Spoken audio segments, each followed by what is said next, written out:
Good morning. So I found these Windsor Design 6-piece wood chisel set. Done a couple of videos on these.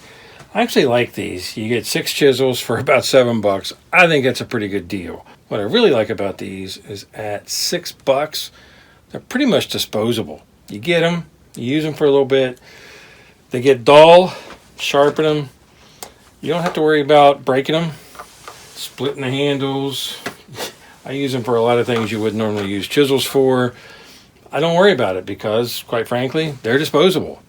But are they really back? They're item 56364. I did a video about this a while back and said they're gone. They're not on the website. They went on clearance.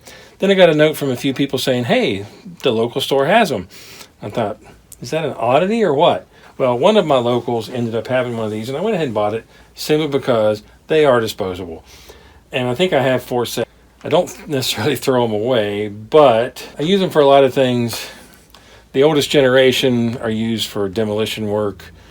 I usually keep the newest generation for some fine work maybe. But are they really back? It's up to you to find them in your local. And if you find them in your local, then they're back. If you don't, then they might not be back.